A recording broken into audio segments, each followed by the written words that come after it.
செப்பனியா முதலாம் அதிகாரம். ஆமோனின் புத்திரனாகிய யோசியா என்னும் யூதா ராஜாவின் நாட்களிலே எஸ்கியாவின் குமாரனாகிய ஆமரியாவுக்கு குமாரனான கெதலியா என்பவனுடைய மகனாகிய கூஷின் குமாரன் செப்பனியாவுக்கு உண்டான கர்த்தருடைய வசனம். தேசத்தில் உண்டானதை எல்லாம் முற்றிலும் வாரிக்கொள்ளுவேன் என்று கர்த்தர் சொல்லுகிறார்.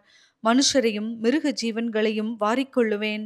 நான் ஆகாயத்து பறவைகளையும் சமுத்திரத்து மச்சங்களையும் இடறுகிறதற்கேதுவானவைகளையும் துன்மார்க்கரோடே கூட வாரிக்கொண்டு தேசத்தில் உண்டான மனுஷரை சங்காரம் பண்ணுவேன் என்று கர்த்தர் சொல்லுகிறார்.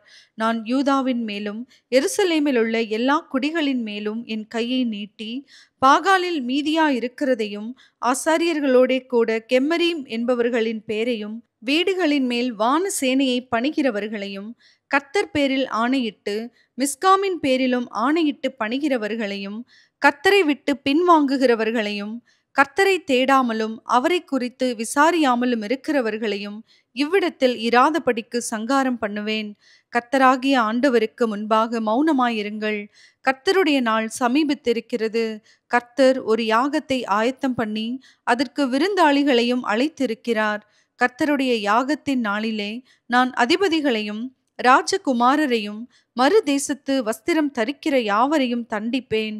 வாசற்படியை தாண்டி கொடுமையினாலும் வஞ்சகத்தினாலும் தங்கள் எஜமான்களின் வீடுகளை நிரப்புகிற யாவரையும் அந்நாளிலே தண்டிப்பேன்.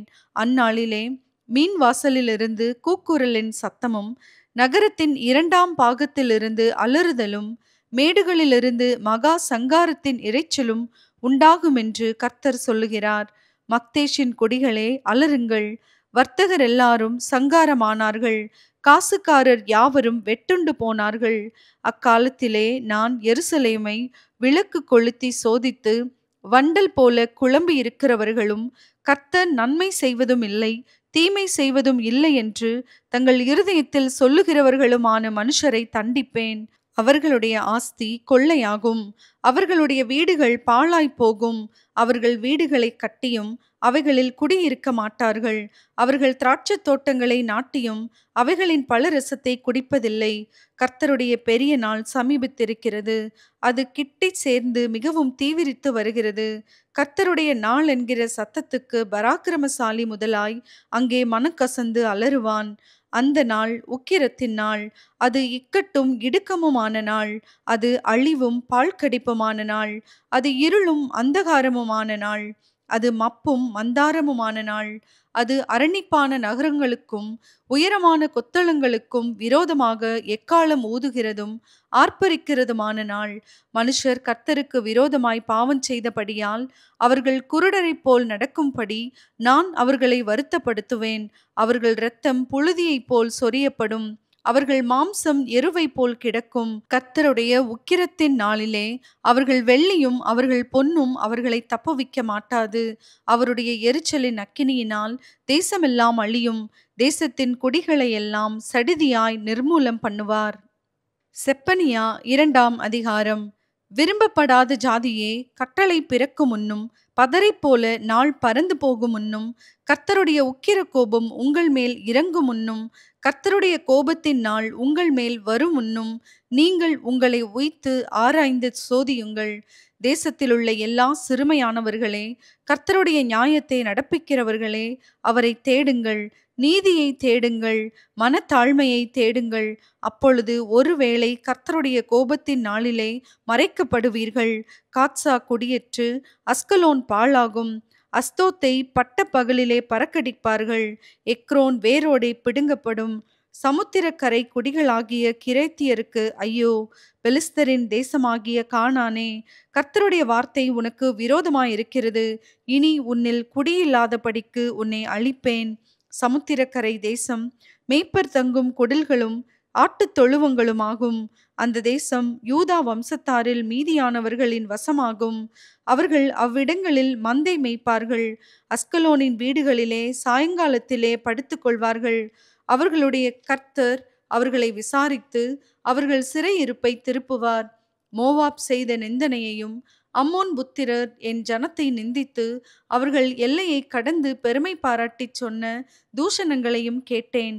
ஆகையால் மோவாப் சோதோமைப் போலும், அம்மோன் புத்திரரின் தேசம் கொமோராவைப் போலுமாகி, காஞ்சோரி படரும் இடமும் உப்பு பள்ளமும் நித்திய பாழுமாயிருக்கும்.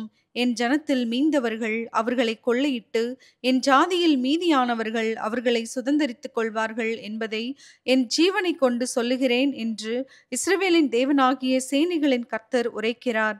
அவர்கள் சேனைகளுடைய கர்த்தரின் ஜனத்துக்கு விரோதமாய் பெருமை பாராட்டி அவர்களை நிந்தித்தபடியினால் இது அவர்கள் அகங்காரத்துக்கு பதிலாக அவர்களுக்கு கிடைக்கும். கர்த்தர் அவர்கள் மேல் கெடியாயிருப்பார். பூமியில் உள்ள தேவர்களை எல்லாம் மெலிந்து போக பண்ணுவார். அப்பொழுது தீவுகளில் உள்ள சகல புறஜாதிகளும் அவரவர் தங்கள் தங்கள் ஸ்தானத்திலிருந்து அவரை பணிந்து கொள்வார்கள். எத்தியோப்பியராகிய நீங்களும் என் பட்டயத்தினால் கொலை செய்யப்படுவீர்கள். அவர் தமது கையை வடதேசத்துக்கு விரோதமாய் நீட்டி அசீரியாவை அழித்து நினிவேயை பாழும் வனாந்தரத்துக்கொத்த வறட்சியுமான ஸ்தலமாக்குவார். அதன் நடுவில் மந்தைகளும் ஜாதி ஜாதியான சகல மிருகங்களும் படுத்துக்கொள்ளும். அதனுடைய சிகரங்களின் மேல் நாரையும் கோட்டானும் ராத்தங்கும்.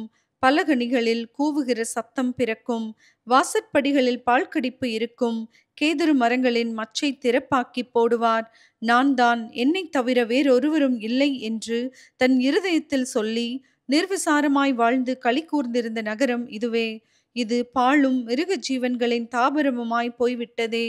அதன் வழியாய் போகிறவன் எவனும் ஈசல் போட்டு தன் கையை கொட்டுவான்.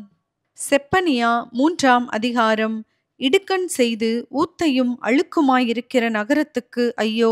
அது சத்தத்துக்கு செவி கொடுக்கவில்லை. அது கடிந்து கொள்ளுதலை ஏற்றுக்கொள்ளவில்லை. அது கர்த்தரை நம்பவில்லை. அது தன் தேவனிடத்தில் சேரவில்லை. அதற்குள்ளே இருக்கிற அதன் அதிபதிகள் கெர்ச்சிக்கிற சிங்கங்கள். அதன் நியாயாதிபதிகள் சாயங்காலத்தில் புறப்படுகிறதும் விடியற்கால மட்டும் ஒரு எலும்பையும் மீதியாக வைக்காததுமான ஓநாய்கள். அதன் தீர்க்கதரிசிகள் வீண் பெருமையும் வஞ்சகமும் உள்ளவர்கள். அதன் ஆசாரியர்கள் பரிசுத்த ஸ்தலத்தை பரிசுத்த குலைச்சலாக்கி வேதத்துக்கு அநியாயம் செய்தார்கள்.